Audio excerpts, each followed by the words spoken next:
கடந்து போமா. மீட்பெரும் நம்முடைய இரட்சகருமாகிய ஆண்டவராகிய இயேசு கிறிஸ்து நாமத்தில் இந்த மால்வேளை கூடி வந்திருக்கிற உங்களோட ஒரு அன்போடு கூட வாழ்த்தி வரவேற்கிறேன். ஆண்டவர் எகிப்து ஜனங்களை வழிநடத்தி வந்த மோசேயின் இடத்துல ஒரு காரியத்தை சொன்னார். நான் என் ஜனத்தின் மத்தியிலே உலாவி வாசம் பண்ணும்படியாக நீ எனக்கு ஒரு என்ன வாசஸ்தலத்தை ஸ்தம்பம் பண்ணு என்று சொன்னார். ஒரு ஆசரிப்பு கூடாரம் என்று நாம் அறிவோம். அந்த ஆசரிப்பு கூடாரத்தை எப்படி பண்ண வேண்டும், அதில் இருக்கிற பொருட்களை எப்படியெல்லாம் பண்ண வேண்டும் என்று அளவுகள், அது தேவனுடைய இருதயத்தில் தோன்றின ஒவ்வொன்று. அதன்படியே நீ செய் என்றும் கவனமாயிரு என்று சொல்லியும் மோசேயின் இடத்திலே கர்த்தர் கட்டளையிட்டார். ஆனால் எல்லாவற்றையும் அவன் செய்தான். மேஜை செய்தான், குத்து விளக்கை செய்தான், தூபவர்க்க பீடத்தை செய்தான், பலிபீடத்தை செய்தான், கரணி எல்லாம் செய்தான். அதுக்கு பிறகு மோசேயை பார்த்தாண்டு சொன்னார், நீ ஆசாரியனையும் என்ன செய்யணும், ரெடியாக்க. யார்? ஆரோனை அழைத்தார் கர்த்தர். ஆனால் இவர்கள் எல்லாமே அல்லது இந்த பொருட்கள் எல்லாமே என்னதுன்னு சொன்னால் சர்வ சாதாரணமான இந்த நாட்காலி போல தான் இருக்கும், இந்த மேஜை போல தான் இருக்கும், எல்லாம் அப்படி தான் இருந்தது. ஆனால் இந்த சாதாரணமான இந்த செய்யப்பட்ட ஒவ்வொன்றும் அல்லது போனால் இந்த ஆசாரியனாகிலும் அவன் மகிமைக்கு ஏற்றவனாக அல்லது மேன்மைக்குரிய ஒன்றாக மாற்றப்பட வேண்டுமானால் அதன் மேலே ஒன்று வார்க்கப்பட வேண்டும். அதுதான் அபிஷேக தைலம். ஆண்டவர் மோசேயை பார்த்து இதை சொல்லும்போது சொன்னாரு, நீ ஒரு தைலத்தை உண்டு பண்ண வேண்டும். எதனால ஆண்டவர் உண்டு பண்ணணும்னா ஒளிவு என்னதான் போதுமா? இல்லை, அதற்குண்டான சில காரியங்கள் இருக்கிறது, அதற்குண்டான அளவு பிரமாணம் இருக்கிறது, அதோடு கூட சேர்க்க வேண்டிய பொருட்கள் இருக்கிறது. எல்லாவற்றையும் சேர்த்து நீ ஒரு அபிஷேக தைலத்தை உண்டு பண்ணு என்று சொல்லுகிறதை யாத்ராமத்தின் புத்தகத்தில் 30ஆம் அதிகாரம் 25ஆம் வசனத்தில் நாம் வாசிக்கிறோம். அருமையான கர்த்தருடைய பிள்ளை, அன்பான தேவ ஜனமே, அந்த தைலம் அபிஷேக தைலம் என்று அழைக்கப்படுகிறது.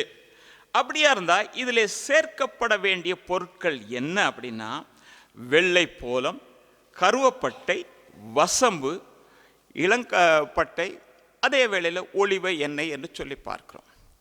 இதில் ஒவ்வொன்றுக்கும் ஒவ்வொரு ஆவிக்குரிய அர்த்தம் இருக்கிறது.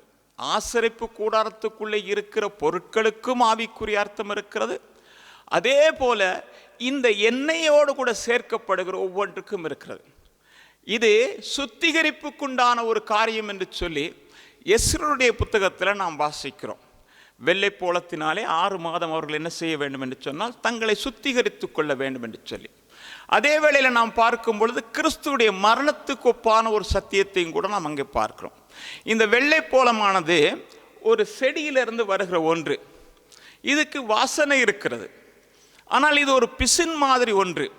இதை சாப்பிட முடியாது, இது கசப்பு கலந்தது. தேவன் நமக்காக கசப்பு கலந்தவராகவே இருந்தார். எப்போ?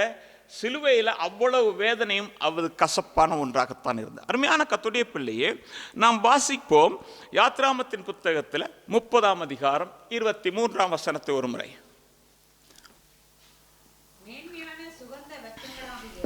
சுத்தமான வெள்ளை போலத்தில் பரிசுத்த ஸ்தலத்தின் சேக்கலின்படி 500 சேக்கல் இடையையும், சுகந்த கருவாப்பட்டையில் அதன் பாதியாகிய 250 சேக்கல் இடையையும், சுகந்த வசம்பில் 250 சேக்கல் இடையையும். சரியா?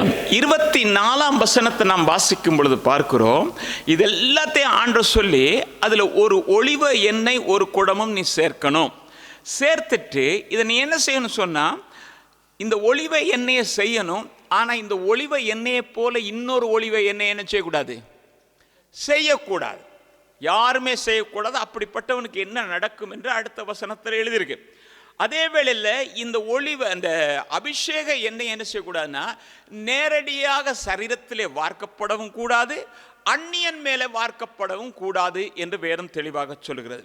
நீங்கள் பார்க்கும் பொழுது 30ஆம் அதிகாரம் 32ஆம் வசனத்தை வாசிக்கும் பொழுது, இது மனிதருடைய சரீரத்தின் மேல் வார்க்கப்படலாகாது, இது செய்யப்பட்ட முறைமையின்படி அவர்கள் வேறொரு தைலத்தை நினைச்சக்கூடாது, செய்யவும் கூடாது. இது பரிசுத்தமானது. அப்படியா இருந்தால் இந்த பரிசுத்தமான அந்த ஒலிவ எண்ணெயினாலே அல்லது போனால் அந்த அபிஷேக எண்ணெயினாலே ஆசரிப்பு கூடாரத்தையோ அல்லது போனால் அதில் இருக்கிற பனிமூட்டுகளையோ ஆசாரியனே அபிஷேகம் பண்ணுகிற நேரத்திலோ இது ஊற்றப்படும் போது அது பரிசுத்தமாகிறது, அது விலையேற பெற்றதாக மாறுகிறது. அருமையான கர்த்தருடைய பிள்ளை, அன்பான தேவஜனமே, அப்படியா இருந்தா இந்த எல்லாவற்றையும் இந்த அபிஷேக தைலமானது என்ன செய்யணும், பரிசுத்தப்படுத்துகிற ஒன்றாக இருக்கிறது. நீங்க பார்ப்பீங்கன்னாக்கும் இந்த தைலத்தை பழைய ஏற்பாட்டில் எப்படின்னா அபிஷேக தைலம் என்றும், புதிய ஏற்பாட்டில் பரிசுத்த ஆவியானவருக்கு ஒரு ஒப்பனையான சத்தியமாக இருக்கிறது. என்ன என்றால் பரிசுத்த ஆவியானவர் என்று நாம் அறிந்திருக்கிறோம். அப்படியா இருந்தா இந்த அபிஷேக தைலத்தை ஊட்டுகிறார். அருமையான கர்த்தருடைய பிள்ளை, அன்பான தேவஜனமே, அபிஷேக தைலம், ஆனந்த தைலம், ஆவியானவர், பரிசுத்த ஆவியானவர் என்ற பல நிலைகளிலே நாம் அவரை அழைக்கிறோம்.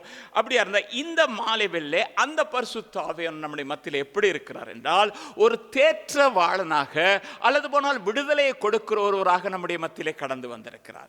அதே வேளையில் நம்முடைய மேல் இருக்கிற நுகங்களையும் முறிக்கிறதுக்கு இன்றைக்கு வந்திருக்கிறார். எத்தனையோ பாடுகள், எத்தனையோ பிரச்சனைகள், எத்தனையோ தேவைகள் மத்தியிலே நான் வந்திருக்கிறேன் என்று சொல்லுகிற கர்த்தருடைய பிள்ளையே, நீ உண்மையாக தேவனிடத்திலிருந்து ஒரு விடுதலையை பெற வேண்டும் என்று வாஞ்சித்தால் தேவன் அந்த விடுதலை இந்த மாலையில் கொடுக்க உண்மையுள்ளவராயிருக்கிறார்.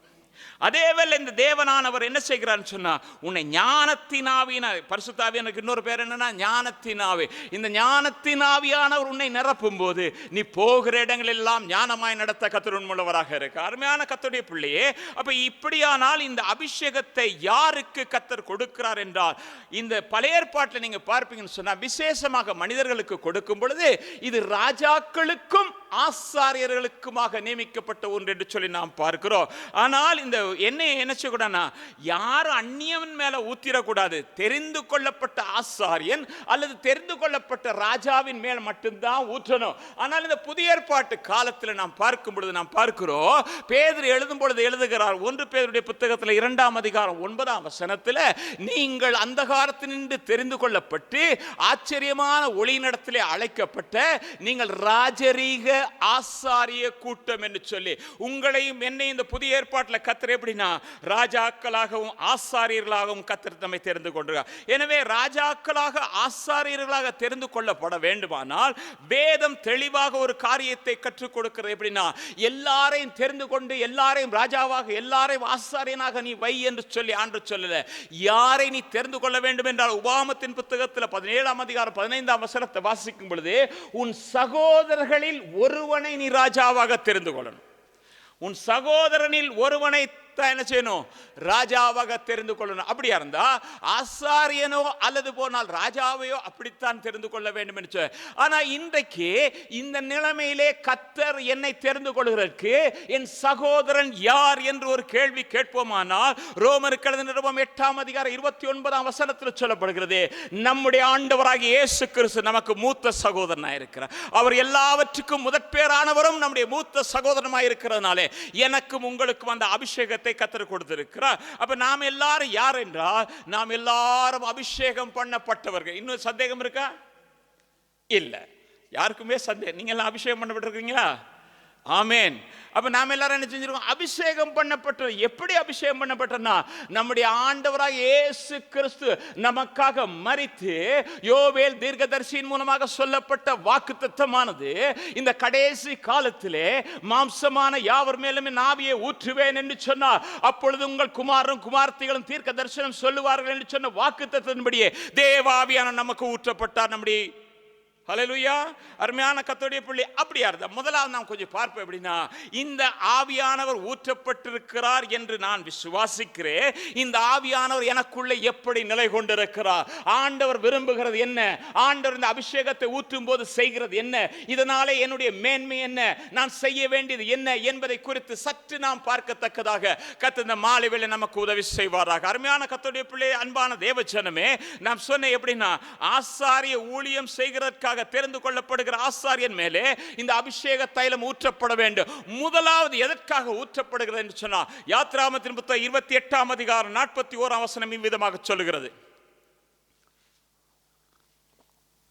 சகோதரனாகிய ஆரோனும் அவனோடே எனக்கு ஆசாரிய ஊழியம் செய்யும்படிக்கு நீ அந்த வஸ்திரங்களை அவர்களுக்கு உடுத்தி அவர்களை அபிஷேகம் செய்து அவர்களை பிரதிஷ்டை பண்ணி அவர்களை பரிசுத்தப்படுத்துவாயாக. என்ன, ஆசாரியனுக்கு உடை உடுத்தி அதற்கு பிறகு அவர்களை பரிசுத்தப்படுத்தணும். அதாவது முதலாவது என்ன செய்யணும், ஆசாரியன் வந்து முதலாவது பலி கொடுக்கணும், இரண்டாவது தொட்டியில போய் ஸ்நானம் பண்ணணும். ஸ்நானம் பண்ணிட்டு அவனுடைய உடைகள் எல்லாவற்றையும் கழட்டி வைத்துட்டு ஞானத்தின் ஆவியினாலே நிரப்பப்பட்டவர்களால் செய்யப்பட்ட அந்த மார்க்கவசம் எல்லாவற்றையும் போட்டுக்கொண்டு அந்த வஸ்திரத்தை அவன் தரித்துக் கொள்ள வேண்டும். அதற்கு பிறகுதான் அவன் ஆசரிப்பு கூடாரத்துக்குள்ள போக முடியும். அதற்கு இடையிலே அவனை அபிஷேகம் பண்ணணும். இன்றைக்கு புதிய ஏற்பாட்டு கால பரிசுத்தவானே, உனக்கும் எனக்கும் இதை எப்படி என்றால், பலிபீடம் என்கிறதிலே என் ஆண்டவர் பலி கொடுக்கப்பட்டார். அந்த இரத்தத்தின் மூலமாக நான் நீ பரிசுத்தமாக்கப்பட்டோம், ஸ்நானம் பண்ணப்பட்டோம். தேவன் உனக்கும் எனக்கு ரட்சிப்பு என்கிற வஸ்திரத்தையும் நீதி என்கிற சால்வையும் கொடுத்திருக்கிறார். இன்னைக்கு தைரியமாக அந்த கிருபாசன தண்டையிலே போகத்தக்கதாக நமக்கு வழிவகுத்திருக்கிறார். அப்ப இப்படிப்பட்டவன் மேலதான் அந்த அபிஷேகம் ஊற்றப்படுகிறது.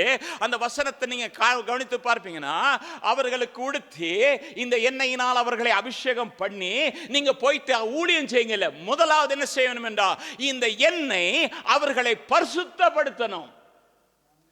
இன்றைக்கு தேவ ஜனமே அந்நிய பாஷை பேசுகிறது நல்லது, ஆவியிலே நிரம்புகிறது நல்லது, நான் அபிஷேகம் பெற்றேன் என்று சொல்லுகிறது நல்லது, அந்த தைலத்தினால் அபிஷேகத்தினால் நான் நிலை கொண்டிருக்கிறேன் என்று சொல்லுகிறது நல்லது. ஆனால் என் வாழ்க்கையிலே எப்படிப்பட்ட ஒரு பரிசுத்தம் காணப்படுகிறது? தேவன் விரும்புகிற பரிசுத்தம் இருக்கிறதா? தேவன் சிநேகிக்கிற பரிசுத்தம் இருக்கிறதா? நான் வேறு பிரிந்த பரிசுத்தம் இருக்கிறதா என்று ஒரு விஷயம் நம்ம ஆராய்ந்து பார்க்கணும்.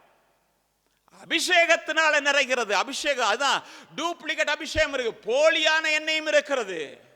இன்னைக்கு 4 நேரம் ஸ்தோத்திரம் பண்ணீங்கன்னா அபிஷேகம் என்று சொல்லுகிறார்கள். ஆனால் நான் பெற்ற அபிஷேகம் எப்படிப்பட்டிருக்கிறது என்றால், என் வாழ்க்கையில ஒரு பெரிய மாற்றத்தை கொண்டு வந்திருக்கு. யாத்ரா 30:30 நீங்க பார்ப்பீங்கன்னு சொன்னா, அபிஷேகம் பண்ணி அவர்களை பரிசுத்தப்படுத்து. பரிசுத்தாவியானவர் ஒருவனுக்குள்ளே அவன் பரிசுத்தப்படணும், அவனுடைய வாழ்க்கை முழுமையாக மாற்றப்படணும். அருமையான கர்த்தருடைய பிள்ளை, அன்பான தேவஜனமே, அதேவேளை பரிசுத்தம் பண்ணப்பட்டவனை பிரதிஷ்டை பண்ணணும். அவனை தேவனுக்கென்று பிரதிஷ்டை பண்ணணும். அவன் தன்னைத்தானே பிரதிஷ்டை பண்ணணும். ஏதோ எல்லாரும் ஒரு ஆராதனைக்கு போகிறேன் அல்லது போனால் எல்லோரை போல நான் தெரிந்து கொள்ளப்பட்டேன், எல்லோரும் போல அழைக்கப்பட்டேன் என்கிறது அல்ல. நான் பிரதிஷ்டை பண்ணப்படணும். ஏனென்றால் என்னை வேறு பிரித்து தான் தேவன் அபிஷேகத்தை கொடுத்தார். இயேசு கிறிஸ்து பிரசங்கம் பண்ணும்போது 5000 பேர் கேட்டான், 4000 பேர் கேட்டான், முடவன் நடந்தான், குருடன் நடந்தான், எல்லாம் நடந்தது. ஆனா எல்லார் மேலே அந்த அபிஷேகம் ஊற்றல.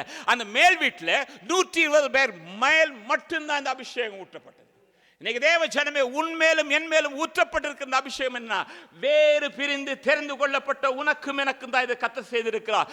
அப்படியா இருந்தா உன்னுடைய வாழ்க்கையிலும் என்னுடைய வாழ்க்கையிலும் எப்படி இருக்குன்னா, பரிசுத்த ஒரு ஜீவியம் காணப்படணும். இந்த பரிசுத்த ஜீவியம் என்ன செய்யணும் சொன்னா, பல நேரத்தில் எப்படின்னா அந்நிய பாஷையில் ஆவியிலே நிறைஞ்சு களி கூறலாம். பரிசுத்த ஆவியானவர் தீர்க்க தரிசனம் சொல்லுகிறார். ஒன்றை நான் நினைவுபடுத்த விரும்புகிறேன். சவுல் மலையிலே ஏறி போகும்போது தேவன் அவனுக்கு ஒரு மறு இருதயத்தை கொடுத்த போது அவன் மேல் பரிசுத்த ஆவியானவர் இறங்கினதினாலே அவன் தீர்க்க தரிசனம் சொன்னான் என்று வேதம் சொல்லுகிறது. ஆனா அதே சவுல் மேல தேவன் இன்னொன்னு கட்டளையிட்டார். அப்ப இந்த தீர்க்க தரிசனம் தான் சொன்னான். தீர்க்க தரிசனம் சொல்லுகிறான். அன்றைக்கு தீர்க்கதரிசிகளின் புத்திரரில் ஒருவன் ஆனான் என்று சொல்லப்பட்டது. இன்றைக்கு இந்த தீர்க்க தரிசனம் சொல்லுகிறவன் கரத்திலே ஒரு ஈட்டி இருக்கிறது. எதற்காக? தேவ மனுஷனை கொலை செய்கிறதற்காக. இன்றைக்கு மாலவேல்ல என்னுடைய வாழ்க்கையில நான் அப்படி நீங்க யாரும் தவறா நினைச்சுக்க, நான் பெற்ற அபிஷேகம் எப்படிப்பட்டது நாம் கொஞ்சம் ஆராய்ந்து பார்க்கிறோம். என் ஜீவியத்தில் ஒரு பரிசுத்தம் காணப்படணும். நான் வேறு பிரிந்த ஒரு ஜீவியம் ஜீவிக்கணும். எல்லாரும் மாதிரி வாழ இல்லாது, எல்லாரும் மாதிரி பேச இல்லாது. சில நேரம் ஆவியில் நிறையும் போது அந்நிய பாஷை, வெளியில போனா வேற ஒரு பாஷை. காது கொடுத்து கேட்க முடியாது, வேலைத்தளத்தில் காது கொடுத்து கேட்க முடியாது. ரட்சிக்கப்பட்டேன் என்று சொல்லுவதற்கு அடையாளம் கிடையாது.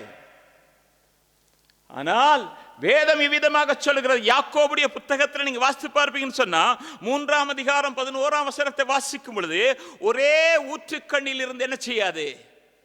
தித்திப்பும் கசப்பும் வராது.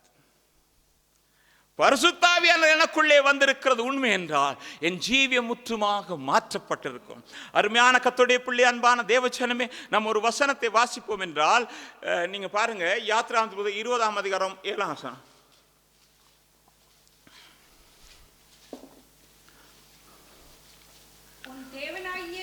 29ஆம் அதிகாரம் 7, மன்னிக்கணும், 29:7. அபிஷேக தைலத்தையும் எடுத்து அவன் தலையின் மேல் வார்த்து அவனை அபிஷேகம் செய்வாயாக. அப்படியா இருந்தா உங்க மேல என் மேலையும் பரிசுத்த ஆவியானவர் ஊற்றப்பட்டாரு அப்படின்னு விசுவாசிக்கிறவங்களுக்கு நான் இப்ப கேட்கிறேன் ஒரு கேள்வி, என்ன தெரியுமா? என் ஜீவியம் மாற்றப்பட்டு இருக்கிறதா? மாற்றப்பட்டிருக்கிறது என்று சொன்னால் பழைய மனுஷனை களைந்து விட்டேனா? பழைய மனுஷனுடைய சுபாவங்கள் என்னை விட்டு போய்விட்டதா? நான் இப்பொழுது புதிய ஒரு ஜீவியத்தை ஜீவிக்கிறேனா? என்னை பார்க்கிறவர்கள் சொல்லணும், இவர்கள் பழைய மனுஷனை களைந்து விட்டார்கள் என்று சபையில் உள்ளவன் சொல்லணும், வெளியில் உள்ளவன் சொல்லணும். இவர்களிடத்தில் ஒரு மாற்றத்தை காண்கிறேன். அவர்கள் யாரு? பரிசுத்தமாக்கப்பட்டவர்கள், பிரதிஷ்டை பண்ணப்பட்டவர்கள். அப்படிதானே? பிரதிஷ்டை என்று சொல்லுகிறது வெள்ளையை தான் உடுத்துவேன், நகையை கலட்டிடுவேன், மீசை வைக்க மாட்டேன், தாடி வைக்க மாட்டேன், கொடை பிடிக்க மாட்டேன், கருப்பு பைபிள் தாங்க. இது இல்லை பரிசுத்தம், இது இல்லை பிரதிஷ்டை. பிரதிஷ்டை என்கிறது நான் இன்று முதற்கொண்டு என் தேவனுக்காக ஜீவிப்பேன். சிம்சோன் ஒரு பிரதிஷ்டை உள்ள ஒரு ஜீவன் ஜீவித்தான். கர்த்தராகிய இயேசு கிறிஸ்து உலகத்தில் பிரதிஷ்டை உள்ள ஒரு ஜீவன் ஜீவித்தார். நானும் நீங்களும் அபிஷேகம் பண்ணப்பட்டு அந்த அபிஷேகத்தினால் நிறைக்கப்பட்டவர்களானால் பிரதிஷ்டை உள்ள ஒரு ஜீவன் ஜீவிக்கணும். வேறு பிரிந்த ஜீவியம் தான் அது. இனிமேல் நான் என்ன செய்வேன்னா, கர்த்தராகிய இயேசு கிறிஸ்துக்காக மட்டும்தான் ஜீவிப்பேன். உயர்வானாலும் சரி, தாழ்வானாலும் சரி, வேறு எந்த சிருஷ்டியுமானாலும் சரி, கிறிஸ்து இயேசு மட்டும்தான் எனக்கு ஜீவன். கிறிஸ்து இயேசுவோடு கூட தான் நடப்பேன், கிறிஸ்து இயேசுவோடு கூட தான் இந்த எந்த இடத்துல இருப்பேன், அவரை நான் பிரதிபலிப்பேன். இதுதான் பிரதிஷ்டை உள்ள ஒரு ஜீவியம். அது இல்லாமல் வெளியில் உள்ளவங்க கேட்டால் என்னென்னமோ நம்மளை பற்றி சொல்கிறான் அப்படின்னா அது ஒரு பிரதிஷ்டை வேற. அந்த பிரதிஷ்டை நமக்குள்ள காணப்படக்கூடாது. நாம் எத்தனை பேர் இருக்கிறோம், எப்படி இருக்கிறோம் என்கிறது அல்ல. இன்னைக்கு பிரதிஷ்டையை பற்றி நாம் பேசுகிற நேரத்தில் பாருங்க எப்படி இருக்குன்னு. ஆனால் இன்றைக்கு இருக்கிற உங்களுக்கும் எனக்கும் தேவன் ஒரு சத்தியத்தை விளங்க பண்ணுகிறார். நீ எனக்காக பிரதிஷ்டை பண்ணப்பட்டவனாக ஜீவிக்க. நாம யாரும் இல்லை, நமக்காக நாம் ஜீவிக்கணும். கர்த்தராகிய இயேசு கிறிஸ்து. அருமையான கர்த்தருடைய பிள்ளை, அன்பா, அப்ப என்ன செய்யணும்? கொண்டு போய் என்ன செய்யணும்? அபிஷேகம் செய்யணும். அபிஷேகம் செய்கிறது என்கிறது அது ஒரு நித்திய அபிஷேகமா இருக்குது. இப்ப நான் உங்ககிட்ட ஒரு கேள்வி கேட்கிறேன். எப்படின்னா, மோசே பார்த்து ஆண்டவர் சொன்னாரு, மோசே நீ இந்த பொருட்கள் எல்லாம் சேர்த்து ஒலிவ எண்ணெயோடு கூட இது ஒரு அபிஷேக தைலமாக மாற்று. ஒலிவ எண்ணெயை சேர்த்து செய்தது யாரு? மோசே. அந்த பொருட்கள் மேல போட சொன்னது யாரு? கர்த்தர் சொன்ன. யார் செய்தது? மோசே. ஆசாரியன் மேல ஊத்துனது யாரு? மோசே. ஆனால் இது ஒன்றும் இல்லை. யார் அபிஷேகம் பண்ணப்படணும் அப்படின்னா கர்த்தரால் மட்டும்தான் அவன் அபிஷேகம். நீங்க வேதத்தில் வாசித்து பாருங்க. யாத்ராமத்தின் புத்தகத்தில், லேவியராமத்தின் புத்தகத்தில் 7ஆம் அதிகாரம் 36ஆம் வசனத்தின் பிற்பகுதி வாசிங்க.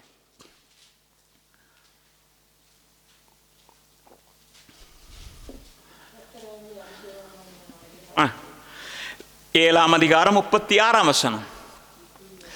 இப்படி அவர்களுக்கு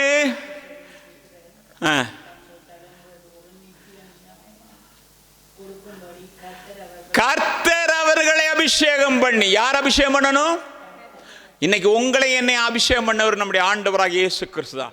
அவர் மூலமாகத்தான் இந்த அபிஷேகத்தை பெற்று. அருமையான கர்த்தருடைய பிள்ளை, அன்பான தேவஜனமே, அப்படியா இருந்தா இந்த தலையின் மேல் வார்க்கப்பட்ட இந்த அபிஷேகம் என்னென்ன செய்யும் என்று சொல்லியோ, இது என்னுடைய வாழ்க்கையில நடக்கிறதா என்று சொல்லி பார்த்து அது இல்லை என்று சொன்னால் அதை நான் பிரயாசப்பட்டு வாஞ்சிக்கத்தக்கதாக, அதை பெற்றுக்கொள்ளத்தக்கதாக கர்த்தர் இந்த மால்வில் நமக்கு உதவி செய்வாராக. அருமையான கர்த்தருடைய பிள்ளை, அன்பான தேவஜனமே, நீங்க பார்ப்பீங்கன்னு சொன்னா சங்கீதங்களுடைய புத்தகத்தில் 133ஆம் அதிகாரம் 2ஆம் வசனத்தை வாசிக்கும் பொழுது, ஆரோனுடைய தலையின் மேலே அபிஷேக தைலம் ஊற்றப்பட்டது. இந்த அபிஷேக தைலம் என்ன செய்தது என்று சொன்னால் அவனுடைய தாடி வழியே வடிந்து அவனுடைய அங்கியை என்ன செய்தது? நனைத்து போட்டது. இந்த அப்படின்னா இந்த அபிஷேகம் இருக்குன்னா முழு சரீரத்தையும் அவனுடைய வஸ்திரத்தையும் இந்த அபிஷேகமானது நிரப்பினது. அப்படித்தானே? அப்படியா இருந்தா எனக்கு அருமையான கர்த்தருடைய பிள்ளைய அன்பான தேவஜனமே, அப்போஸ்தலருடைய புத்தகத்துல 10ஆம் அதிகாரம் 38ஆம் வசனத்தை வாசிக்கும் பொழுது நசரேயனாகிய இயேசு கிறிஸ்துவை தேவன் என்ன செய்தாராம்? பரிசுத்த ஆவியினாலும் வல்லமையினாலும் அபிஷேகம் பண்ணினார். எதற்காக அபிஷேகம் பண்ணினார்? தேவன் அவரோடு கூட இருந்தபடினாலே முதலாவது என்ன செஞ்சாரா? நன்மை செய்கிறவராகவும் பிசாசின் வல்லமையிலே அகப்பட்ட யாவரையும் குணப்படுத்துகிறதுக்கும் தேவன் அவரை அபிஷேகம் பண்ணார். அப்ப நானும் நீங்களும் பெற்ற அபிஷேகம் எதற்காக பெற்றிருக்கிறோம்? நன்மை செய்கிறதுக்காகவும் மற்றவர்களுக்காக நாம் ஜீவிக்கிறதுக்காக தான் இந்த அபிஷேகத்தை கர்த்தர் உங்களுக்கும் எனக்கும் கொடுத்திருக்கிறார். நான் திராட்சை செடி கீழே இருந்து நானே கனியை புசிச்சு நானே சாப்பிட்டு என் குடும்பமே சந்தோஷமா இருக்கும்னு நினைச்சா அதுல ஒரு பிரயோஜனம் இல்லை. கடைசி நாளிலே கர்த்தர் கேட்கும் போது ஒரு கேள்வி கேட்பாரு, நான் உன்னிடத்திலே கொடுத்ததை நீ எங்கே வைத்தாய்? நான் புதைத்து வைத்தேன் ஆண்டவரே, என் குடும்பத்துக்காக வைத்தேன் ஆண்டவரே என்று சொன்னார். நித்தியமான ஒரு தீர்ப்பை கர்த்தர் நமக்கு கொடுப்பார் இல்லையா? 5 தாலந்து, அடுத்தது 3 தாலந்து, 1 தாலந்து. 1 தாலந்து போச்சவனுக்கு என்ன சொன்னார்? பா மகனேன்னு சொன்னாரா? அதுதான் சொன்னேன். சோம்பேறியும் பொல்லாதவனுமாகிய இவனை கொண்டு போய் அக்கினியிலே போடு. இந்த சத்தியங்கள் எல்லாம் உங்களுக்கும் எனக்கு கர்த்தர் சொல்லுகிறது கேட்டுட்டு போறதுக்கு அல்ல, கடைசி நாளில் நிற்கும். நான் சொன்ன வசனமே என்ன செய்யணும்? கடைசி நாளில் நியாயம் தீர்க்கும். நான் உங்களை நியாயம் தீர்க்க மாட்டேன் அப்படின்னு கர்த்தர் சொன்னார். இல்லை, கர்த்தர் சொன்னார். நீங்க பார்ப்பீங்க, நாங்கள் ஏசாயா தீர்க்கதரிசி புத்தகத்தில் 61ஆம் அதிகாரம் 1ஆம் வசனத்தை வாசிக்கும் பொழுது தேவனுடைய ஆவியானவர் என் மேல் இருக்கிற எதற்காக என்றால் சிறுமைப்பட்டவர்களுக்கு சுவிசேஷத்தை அறிவிக்கவும் என்னை அபிஷேகம் பண்ணினார். இருதயம் நொறுங்குண்டவர்களுக்கு காயம் கட்டுதலையும் சிறைப்பட்டவர்களை விடுதலையாக்கவும் என்ன செஞ்சாரு? அப்ப முதலாவது என்ன தெரியுமா? வல்லமே கொடுத்தாரு, குணப்படுத்துகிறதுக்கு வரங்களை கொடுத்தாரு. அடுத்து என்ன சொல்றாரு? எதுக்காக நான் உன்னை அபிஷேகம் பண்ணேன்னு சொன்னா, போய் சுவிசேஷத்தை சொல்லு. ஆண்டவர் சீசர்களை கூப்பிட்டு அவர்கள் மேல் ஊதி பரிசுத்தாவியை பெற்ற உடனே அவர்கள் என்ன செஞ்சார்னா, போய் 2 பேரா என்ன செய்யுங்கன்னா சுவிசேஷத்தை சொல்லுங்க. எதுனா? பரலோக ராஜ்யத்தை குறித்து நீங்க சொல்லுங்க. இன்னைக்கு அபிஷேகம் பெற்ற கர்த்தருடைய பிள்ளையே, நான் இந்த வருஷத்துல எத்தனை பேருக்கு, அல்லது நான் ரட்சிக்கப்பட்ட நாள்ல இருந்து எத்தனை பேருக்கு ஆண்டவருடைய அன்பை சொல்லி அதற்காக ஒரு தியாகமான ஒரு வாழ்க்கையை வாழ்ந்து தேவ ராஜ்யத்திற்கு அவனை தகுதிப்படுத்தினேன். நான் போகும்போது வெறுங்கையாய் போக மாட்டேன், எனக்கான கிரீடத்தை பெற்றுக்கொள்ளத்தக்கதாக நான் தைரியத்தோடு போவேன் என்று சொல்ல முடியும். எத்தனை பேர் சொல்ல முடியும்? எங்க வர இருந்தா தானே சொல்ல முடியும். ஆவியில் நிறைஞ்சி அவனுக்கு உள்ள இருக்கிறத அறிவை உணர்த்துகிற வரத்தை இருந்தா தானே நான் சொல்ல முடியும். சுவிசேஷம் சொல்லுகிறதற்கு வரங்கள் தேவையில்லை. கர்த்தர் என்னை ரட்சித்தார், பாவத்திலிருந்து என்னை மீட்டுக் கொண்டார், நித்திய நியாய தீர்ப்பு இருக்கிறது என்று சொல்லுகிற ஒரு வார்த்தையை சொல்லுகிறதற்கு எந்த வரமும் நமக்கு தேவையில்லை. இன்றைக்கு நிலத்திலே விழுந்த ஒரு கோதுமை மணியை குறித்து நாம் பார்க்கிறோம். அமெரிக்காவிலே யாரு? சார்லி என்று சொல்லப்படுகிற 31 வயது நிரம்பின வாலிபன். அவன் என்ன செய்தான் என்று சொன்னால், ஒவ்வொரு யூனிவர்சிட்டியா போன என்ன சொல்வானா, வேத இதுதான் சொல்லுது. எது சொல்லுது அப்படின்னா, இந்த திருமணங்களை குறித்து இப்படி சொல்லுகிறது, ஓரின சேர்க்கை குறித்து சொல்லுகிறது, கரு கலைப்பை குறித்து இதைத்தான் பேசிக்கிட்டு இருந்தேன். எல்லா இடத்துலயும் போயிட்டு ஆண்டவர் இயேசு கிறிஸ்து இல்லாம பரலோகம் போக முடியாது, அவர் ஒருவர் தான் ரட்சகர் என்று சொன்னான். 31 வயது உடையவன். 33 சரி, 33 வயசு இருக்கட்டும் சொன்னான். நம்ம இன்னைக்கு எத்தனை வயசு?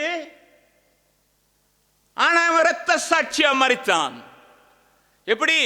அவனை சுட்டாங்க, ஒளிபரப்பப்படுகிறது. இவன் இப்படிப்பட்டவன் ஒவ்வொருவரும் தேட ஆரம்பிக்கிறாங்க. அவன் என்ன செய்தான், ஏதை செய்தான் சொல்லி அவன் போயிருந்தா ஒவ்வொரு யூனிவர்சிட்டியா ஒரு 10 யூனிவர்சிட்டிக்கு போய் சொல்லியிருப்பான் அமெரிக்காவில். ஆனால் இன்றைக்கு உலகம் முழுவதும் தேவனுடைய வார்த்தையும் சத்தியமும் இதுதான் என்று சொல்லி தைரியமாக சொன்னவன் என்று சொல்லி உலகம் அறிந்து கொள்ளுகிறது. இது வேதத்துக்கு புறம்பானது என்பதை அறிந்து கொள்ளுகிறது. இன்னைக்கு என்ன செய்யறாங்க? ஊழியத்தில் என்ன சொல்றாங்க? இயேசுவை நேசிக்கிறான் தவிர வேற ஒண்ணுமே இல்லையே. இதை பாவம் என்று எச்சரித்தால் எத்தனை பேர் வருவாங்கன்னு கேட்கிறாங்களே.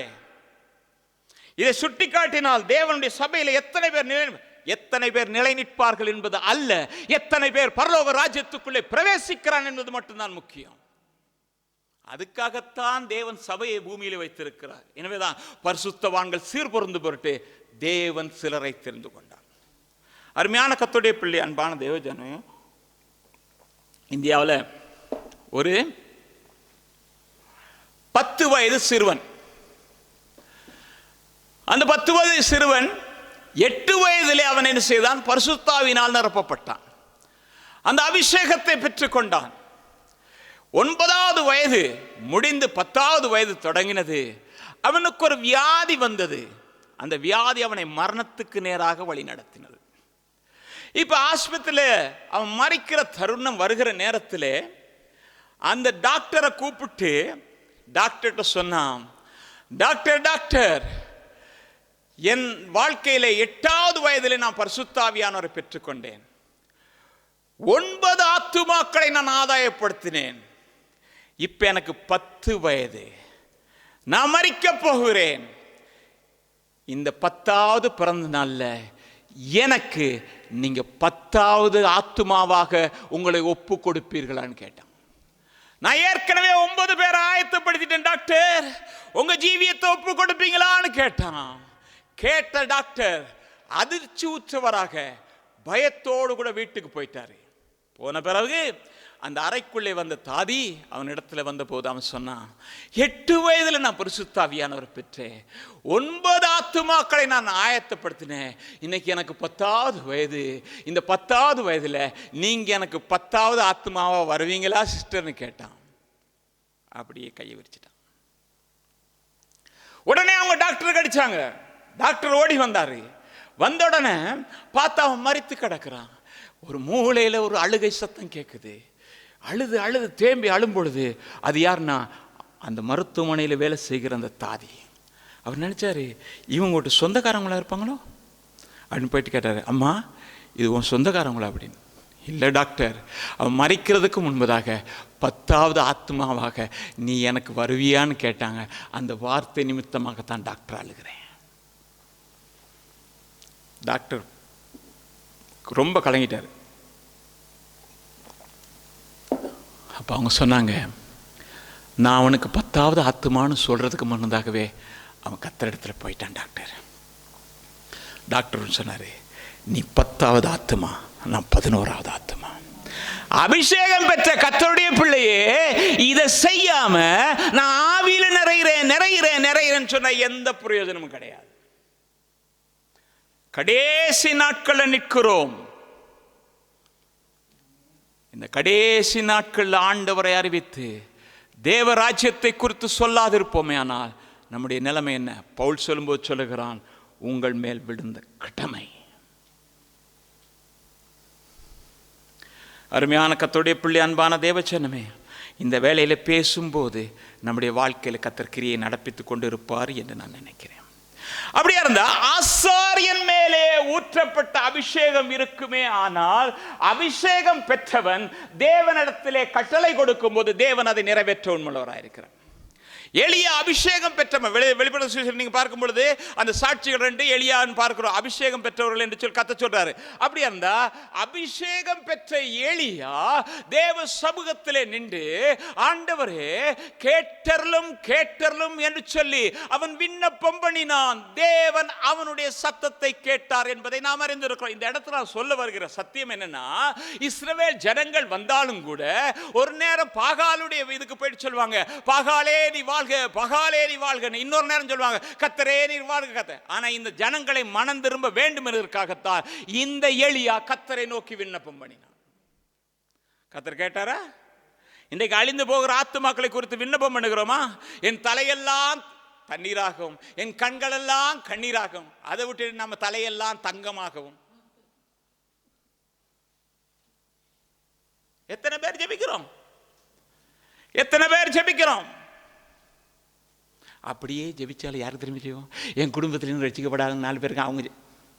இது யாரு? அந்த பாதாளத்தில் இருக்கவன் ஜெபம். அவன் என்ன சொன்னான்? வெளியில் 4 பேர் இருக்கான், அவனை ரட்சின்னு. சுயநலமான ஜெபம். நம்முடைய வாழ்க்கை இன்றைக்கு மாறத்தக்கதாக கர்த்தர் ஒரு காரியத்தை செய்யணும். அப்ப இந்த அபிஷேகம் பெற்ற ஆரோனுடைய சிரசின் மேல் வடிந்த தைலம் தாடியில் வந்து சரீரத்தை நினைச்சிருச்சு. அப்படியே அந்த அடுத்த என்ன நினைச்சிச்சு? வஸ்திரத்தை நினைச்சிருச்சு. அப்படித்தானே? அப்ப வஸ்திரம் என்னது? அபிஷேகம் பண்ணப்படுது. அபிஷேகம் பண்ணப்பட்ட இயேசு கிறிஸ்து போன உடனே ஒரு சகோதரி ஓடி வருகிறாள்.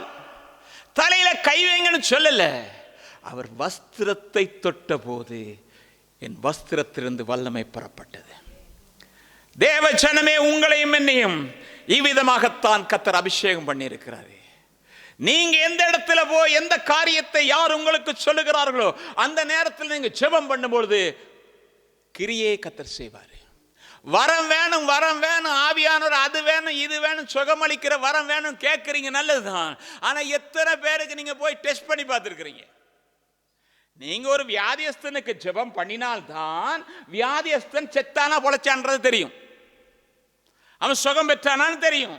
ஒருத்தருக்குமே இல்லை. ஆனா வரம் எல்லாம் எனக்கு தாருங்க, வரம் எல்லாம் எனக்கு தாங்க, வரம் என்னத்துக்கு?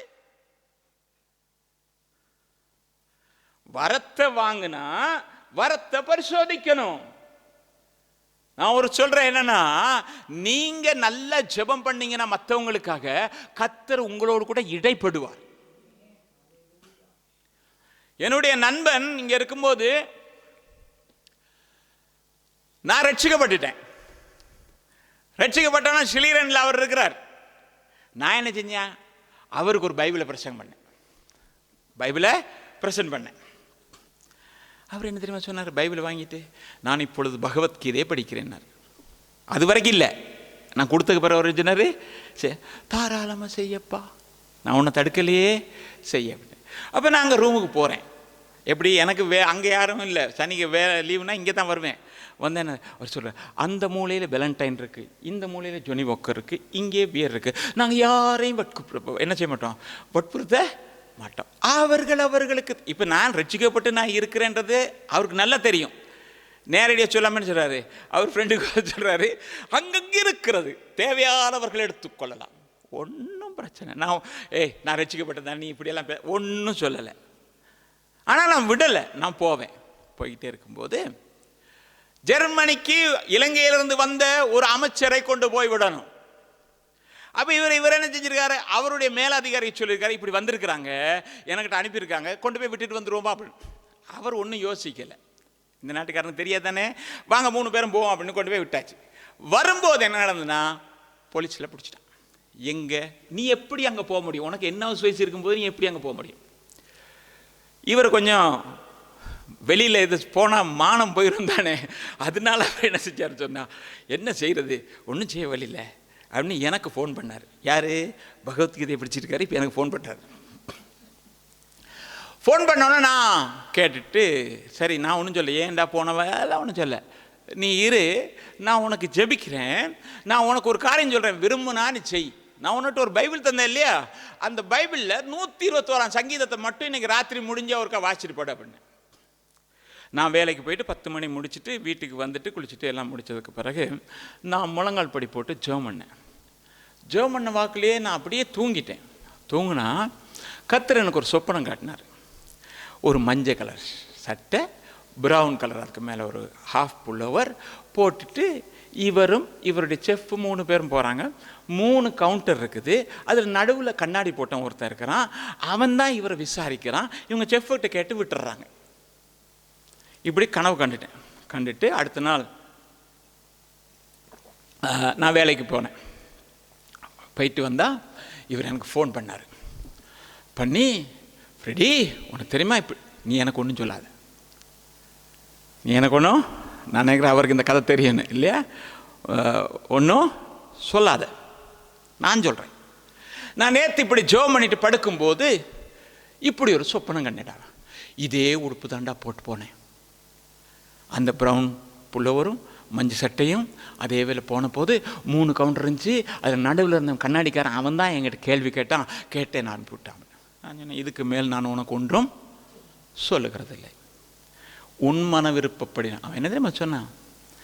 நேற்று இரவே நான் ஆண்டவராக இயேசு கிறிஸ்துவை சொந்த ரட்சகராக ஏற்றுக்கொண்டேன். இந்த 121ஆம் சங்கீதத்தை முழங்காலில் இருந்தே நான் 8-9 முறை என்னமோ சொன்னான் படிச்சுட்டு தான் நான் படுத்தேன். அப்போ அந்த வசனம் என்னோடு கூட பேசிச்சு. உன் கால்கள் தள்ளாட விட மாட்டார், உன்னை காக்கிறவர் உறங்க. உடனே நான் என்ன ஒப்பு கொடுத்தேன், தேவ பிள்ளையே, நீ பாரத்தோடு கூட மற்றவர்களுக்கு ஜெபம் பண்ணுவா என்றார். அபிஷேகம் பெற்ற உன் மூலமாக தேவன் வெளிப்பாடுகளை கொடுக்க உண்மையுள்ளவராக இருக்கிறார். எங்க நானே எனக்கு ஜெபிக்கிறதே கஷ்டமா இருக்குது, இதுல மற்றவங்களுக்கு எப்படி ஜெபிக்கிறது? அப்படித்தானே?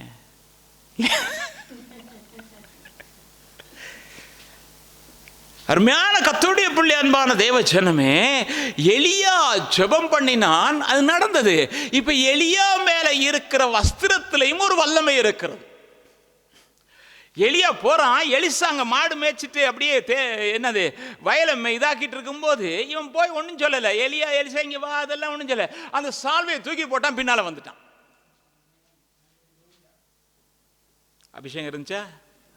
அதுக்காக போறோம் எல்லாம் சால்வையை தூக்கி போட்டுறாங்க, பெரிய பிரச்சனை வந்துடும். போட்டான், வந்துட்டான். இப்ப எலிசா வந்ததுக்கு நான் சுருவம் போறேன், என்ன நேரமாவது கொஞ்ச நேரம் நம்ம ஜெபிக்கணும். போறான், 2 பேரும் போய் ஊழியங்கள்லாம் செய்து முடிச்ச உடனே இந்த எலிசா என்ன செய்கிறான் என்று சொன்னா, கர்த்தர் அவனை எடுத்துக்கொள்ள போகிறார் என்று சொல்லும் போது விடாம பிடிச்சிக்கிட்டு இருக்கான். உங்களுக்கு தெரியுமா, எல்லா இடத்திலும் கொஞ்சம் கொஞ்சம் 50 தீர்க்கதரிசிகள் இருந்தாங்க. எலியா போற இடத்துல எல்லாம் பெத்தேல இருந்தாங்க, கில்காய் 50 தீர்க்கதரிசி இருந்தாங்க. 50 தீர்க்கதரிசி இருந்தாலும் கூட அபிஷேகம் பட்ட விலையேற பெற்ற தீர்க்கதரிசி ஒருவன் மட்டும்தான். அந்த ஒருவன் நீங்களும் நானும் தான். என்ன நடக்குது? அபிஷேகம் பண்ணப்பட்டவனோட இவன் சொல்றான், நான் வருவேன், நீ வராத, நான் வருவேன், நீ வராத, வருவேன். அங்க போன அவன் சொல்றான், உன் எஜமான், நீங்க உங்க வேலையை பாருங்க, நானும் அபிஷேகம் பண்ணப்பட்டவன் தான், எனக்கு தெரியும்.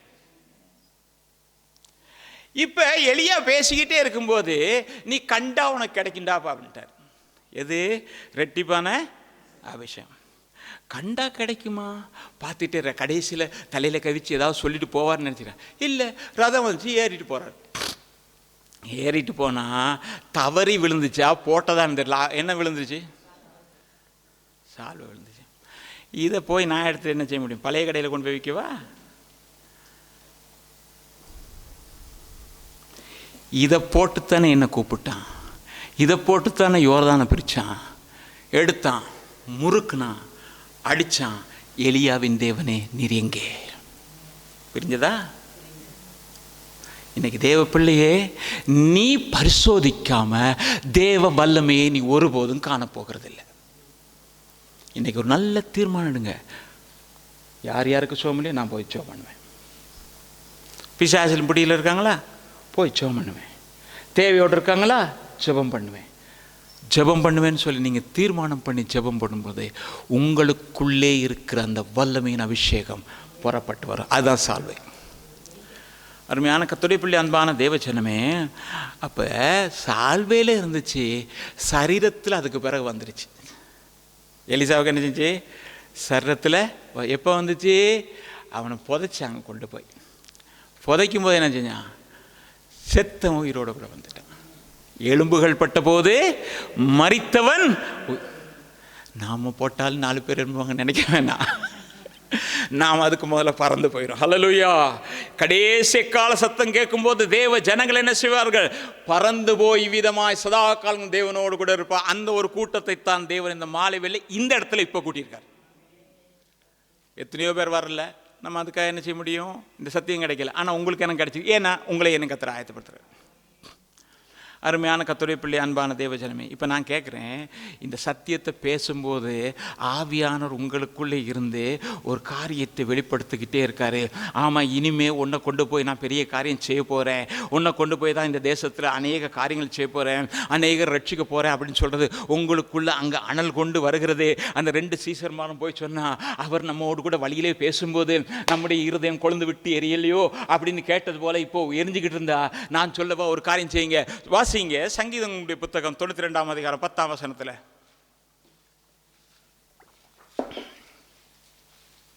சங்கீதம் 92:10.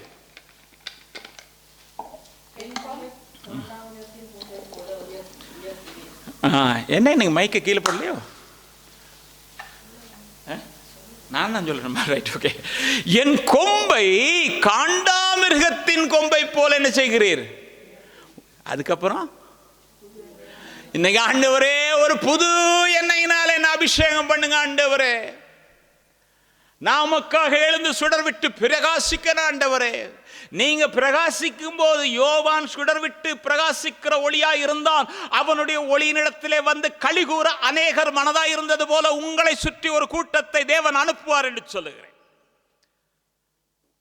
ஆண்டு சொல்லுங்க, புது எண்ணெயினால் என்ன அபிஷேகம் பண்ணுங்க ஆண்டவரே. அபிஷேகம் பண்ணும்போது என்ன கொம்பு, அதுன்னா என்ன தெரியுமா? பெலன். அந்த பலத்தினால கர்த்தர் நிரப்புவார். நீங்க பாத்தீங்கன்னா என்னாமத்தின் புத்தகம் 24ஆம் அதிகாரம் 8ஆம் வசனத்தை வாசிக்கும் பொழுது, எகிப்து தேசத்திலிருந்து புறப்பட பண்ணின ஜனத்தினுடைய கொம்புகளை குறித்து நாம் பார்க்கிறோம். காண்டாமிருகத்தின் கொம்பை போல இருக்கும். அது முட்டி மோதி என்ன செய்யணும்? வெற்றியை பெறும். சத்துரு பலவிதமாக உன் குடும்பத்திலும் உன் வேலை செய்கிற இடத்திலும் அல்லது போனால் வேற எந்த இடத்துல இருந்தாலும் சரி, சத்துரு பலவிதமாக வரும் பொழுது நீங்கள் செய்ய வேண்டாம், இந்த அபிஷேகத்தில் நிரப்பினீங்கனாக்கும் தேவன் அந்த புது எண்ணெயினாலே உங்களுக்கு ஒரு புதிய பலத்தை கற்றுக் கொடுப்பார். அந்த புதிய பலத்தினாலே நீங்கள் ஜெயம் பெற்றவர்களாய் காணப்படுவீங்க. நீங்கள் அநேகருக்கு ஜெபித்து அநேகர் விடுதலை பெறுவாங்க, அநேக வியாதியஸ்தர்கள் குணப்படுவாங்க, அநேக நன்மைகளை பெறுவார்கள். அதுக்கு நீங்க என்ன செய்யணும்? கர்த்தரிடத்தில் கேட்கணும், ஆண்டவரே புது எண்ணெயினால் அபிஷேகம் பண்ணுங்க. அபிஷேகம் பண்ணும்போது என்ன தெரியுமா நடக்கும்? அது அப்படியே கிரீடம் இங்கே தெரியும். நீங்கள் வேதத்தில் பார்ப்பீங்க, நாங்கள் லேவியராமம் 21ஆம் அதிகாரம் 12ஆம் வசனத்தில் அபிஷேகம் என்னும் கிரீடம், கர்த்தர் அந்த கிரீடத்தை இங்கே வைப்பார். இவனுக்குள்ள ஒரு விசேஷித்த அபிஷேகத்தை மற்றவர்கள் காண்கிறார்கள், இவனுக்குள்ள ஒரு விசேஷித்த அபிஷேகம் இருக்கிறது என்று சொல்லுவார்கள். அப்படிப்பட்ட ஒரு ஜீவியத்துக்குள்ளே கர்த்தர் உங்களை வழிநடத்துவாங்க. நீங்கள் ஒன்றும் இல்லை, அங்கே எழுதியிருக்கும், இவர்கிட்ட போனால் ஜெபம் பண்ணுறதுக்கு ஜெபிச்சா கர்த்தர் அற்புதம் செய்வார். இந்த சகோதரிகிட்ட போனால் இவங்க ஜெபம் பண்ணுவாங்க, கர்த்தர் அபிஷேகம் பண்ணுவார், என்னை விடுதலை பண்ணுவார், எனக்கு சுகம் தருவார்னு அவங்க வருவாங்க. எழுதியிருக்கும். போர்டு போட்டு மேடை போட்டு தான் இல்லை, தனித்தனியா ஒரு பவுல் தனித்தனியாக எத்தனையோ பேர் ரட்சிப்புக்குள்ள நடத்தினார். ஐயோ ஆண்டவரே, பேதுரு மாதிரி ஒரே கூட்டத்தில் நான், நீங்கள் அப்படி தான் நினைவு.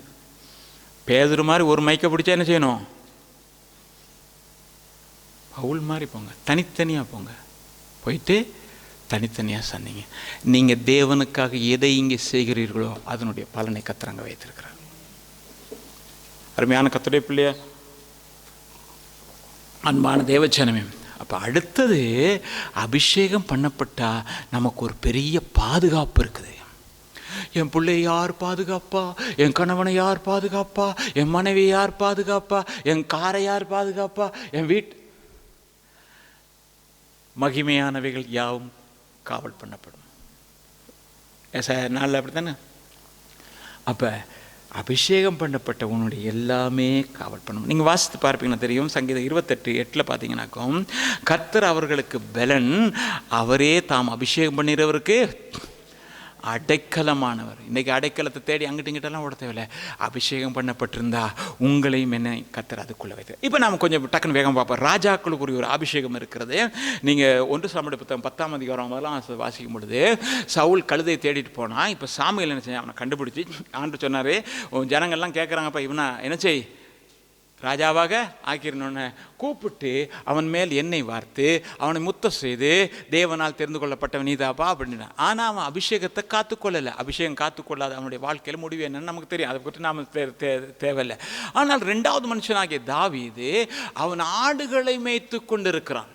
வனாந்தரத்தில் இருக்கான். ஆண்டு சொன்னாரு, நீ தைல குப்பி எடுத்துட்டு நான் வீட்டுக்கு போப்பா, போனா அங்க யாரை நான் அபிஷேகம் பண்ண சொல்லுகிறேனோ அவனை தான் நீ என்ன செய்யணும், அபிஷேகம். எல்லாரையும் அபிஷேகம் பண்றதில்ல, அங்க நான் சொல்றவன எலிம் வர்றான், இல்ல இல்ல இவன் இல்லப்பா, அங்க ஒருத்தர் இருக்கிறான், அங்க அவன் தான் எனக்காக அபிஷேகம் பண்ணப்பட தகுதி பெற்றவன், அவனைத்தான் நான் தெரிந்து கொண்டு இருக்கிறேன். அப்படியா இருக்கா, ஆடை கொடுத்து அனுப்பு. இப்ப யாரு, சிவந்த மேனி உடையவன், ஒரு சின்னவன், அப்படிதானே? ஆனாண்டு சொன்னாரு, அவன் சின்னவனா இருக்கலாம், நீ எழும்பணும். அபிஷேகம் பண்ணப்பட்ட கர்த்தருடைய பிள்ளையே, நீ கனத்தை தேட தேவையில்லை, கர்த்தர் உனக்கு ஏற்ற கனத்தை ஏற்ற வெள்ள கர்த்தர் கொடுப்பார். வாசித்து பாருங்க, 1 சாமுவேல் 16ஆம் அதிகாரம் 12ஆம் வசனத்தை பாருங்க. கடைசி நீ அவனை அழைப்பித்தான், அவன் சிவந்த மேனியும் அழகிய கண்களும் நல்ல ரூபமும் உள்ளவனாய் இருந்தான். அப்பொழுது கர்த்தர், இவன்தான், நீ எழுந்து இவனை அபிஷேகம் பண்ணு என்றார். சரியா? இப்ப நமக்கு தெரிகிறது, ராஜாவாக அபிஷேகம் பண்ணப்பட்ட சும்மா ஏதோ இல்ல, அவனுக்கென்று கர்த்தர் சில கட்டளை கொடுத்தார். நீ எகிப்து தேசத்துக்கு போகக்கூடாது, அநேக குதிரைகளை சம்பாதிக்க கூடாது, அநேக ஸ்திரீகள், பொண்ணு வெளி, இப்படி எல்லாம் பல இதெல்லாம் வேதாந்தத்தில் உபாமத்தில் இருக்கு.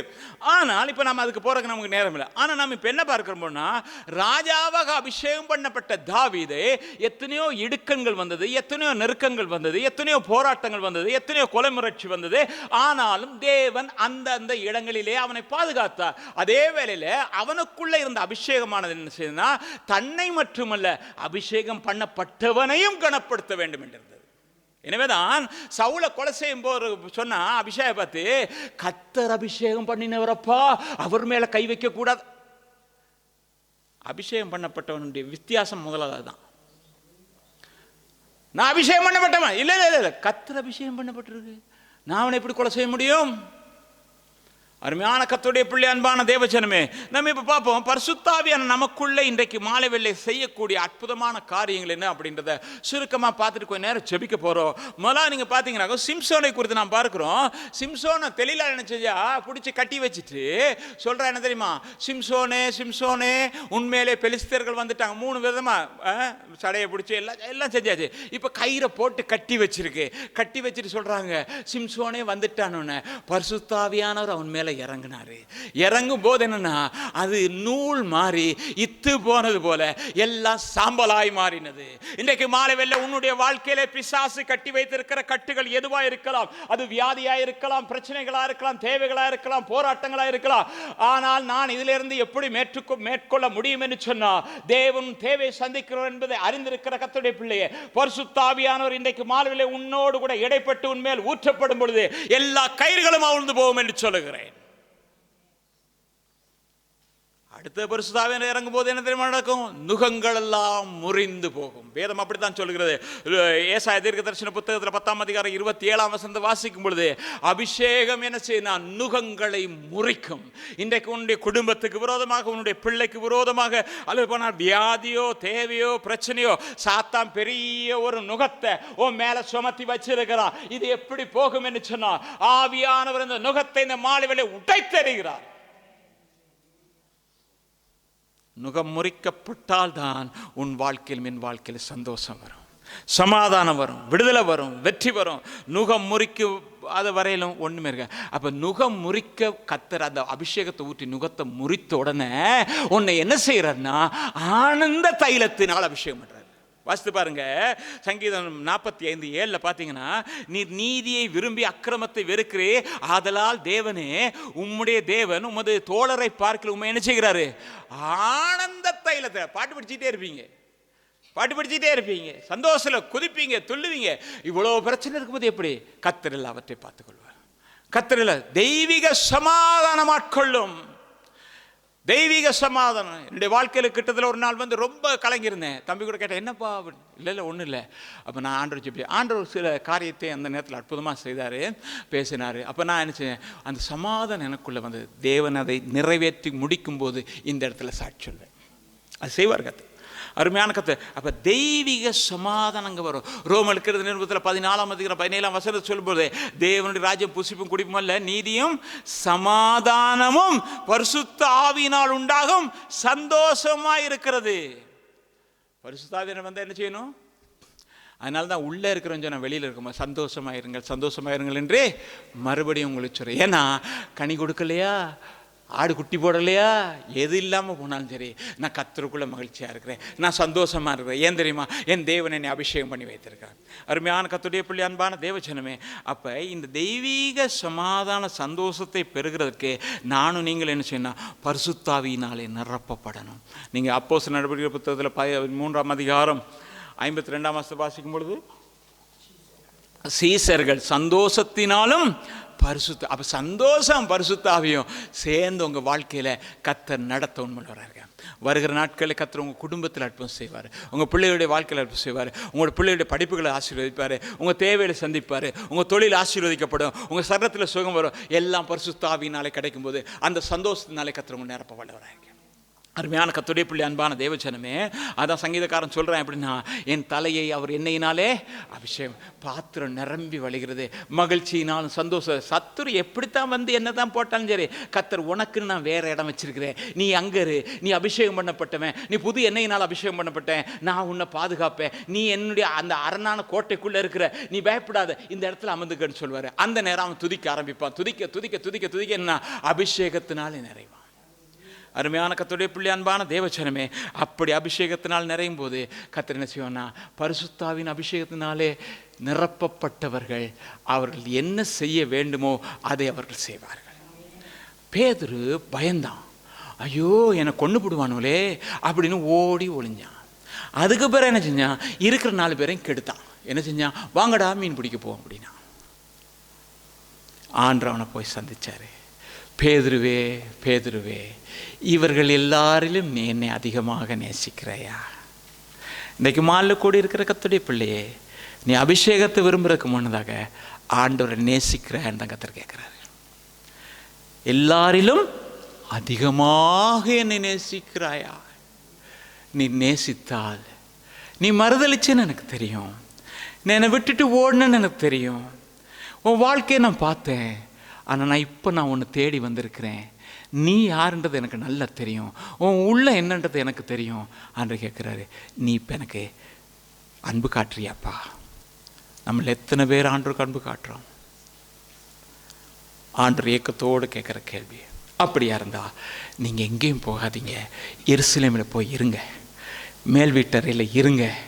அந்த அபிஷேகம் வரும், வந்த உடனே நீங்கள் அதுக்கு பிறகு புறப்பட்டு போகலாம். அந்த பேதுருவை சிலுவையில் அறையணும்னு சொன்னாங்க. அவன் என்ன தெரியுமா சொன்னான்? என் ராஜாவை நீங்கள் நேராக இப்படி அரைஞ்சிங்க, என்ன அப்படி வேணாங்க, தலைகீழ எக்ஸ் மாதிரி போடுங்க, என் தலைகீழ. ஏன்னா அபிஷேகம். அப்போ அபிஷேகம் பெற்றுட்டு என்னது? சாட்சியாக. நீங்கள் அப்போஸ்தலர் நடவடிக்கைகள் 2ஆம் அதிகாரம் 32ஆம் வசனத்தை வாசிக்கும்போது அவன் எப்படின்னா, முதல்ல பயந்தான், இயேசுவை தெரியாதுன்னு சொன்னான். இப்போ அவன் சொல்கிறா, நீங்கள் தாண்டா இயேசுவை கொன்னீங்க, அதுக்கு வேற யார் இல்லைடா, நானே சாட்சின்றான். நான் தான் இவ்வளோ நாள் பயந்து பயந்து இயேசு சொல்லாமல் இருக்கிற கர்த்தருடைய பிள்ளையே, இன்னைக்கு நீ அபிஷேகத்தில் நிரப்பப்படும் பொழுது இயேசு தான் தேவன் என்று நீ சொல்லுவாய். சொல்லும்போது நீங்கள் பார்த்தீங்கன்னா அப்போஸ்தலர் 10:39, யூதருடைய தேசத்திலும் எருசலேமிலும் அவர் செய்த எல்லாவற்றிற்கும் நாங்கள் சாட்சிகள்.